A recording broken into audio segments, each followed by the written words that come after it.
Ayon sa ulat ng Fadeaway World, target ng Los Angeles Lakers si OK Agbaji ng Toronto Raptors. May panukalang trade na inilatag kung saan makukuha ng Lakers si Agbaji, habang lilipat naman sa Raptors sina Dalton Knecht at Jackson Hayes. Idinagdag sa ulat na parehong panig ang pwedeng makinabang sa ganitong kalakaran. At samantala, binigyang diin ng Fadeaway World na si Agbaji ay kilala sa kanyang versatility at athleticism. Noong nakaraang season, nagtala siya ng 6.7 points, 2.5 rebounds, at isang assist sa loob ng 19 na minuto bawat laro. May shooting percentage siyang 43% mula sa field at 32% mula sa 3-point area. Hindi pa siya inaasahang maging primary scorer sa isolation plays, ngunit pinakita niya ang kakayahan bilang solidong 3-and-D player. Sa ulat ng Fadeaway World, Agbaji's greatest assets are his versatility and his athleticism, bagay na maaaring magdagdag ng balance sa wing rotation ng Lakers na kasalukuyang umaasa kina Marcus Smart, Austin Reeves, at Jared Vanderbilt sa perimeter defense. Para naman sa Toronto Raptors, malinaw ang nakikitang benepisyo.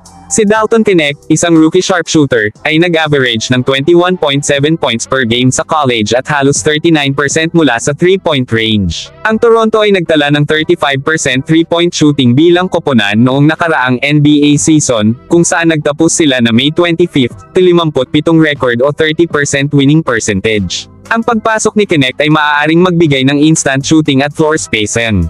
Samantala, si Jackson Hayes na may average na 4.3 points at 3 rebounds para sa Lakers ay pwedeng magdagdag ng energy at depth sa kanilang frontline rotation. Kung ikukumpara bago at pagkatapos ng trade proposal, makikita ang direksyon ng dalawang koponan. Ang Lakers, na nagtapos na may 56% winning percentage noong nakaraang season, ay patuloy na naghahanap ng mas matibay na depensa upang makipagsabayan sa malalakas na wing sa Western Conference. Si Agbaji ay maaaring umakma bilang low-usage defender na hindi mangangailangan ng maraming touches, bagay na swak sa ball-dominant na estilo ni Luka Doncic at LeBron James. Sa Raptors naman, mas tatama sa kanilang rebuilding core ang potensyal ni Knecht na pwedeng lumaking primary shooter kasama sina Scottie Barnes at RJ Barrett. Hindi rin dapat kaligtaan ang epekto sa supporting cast.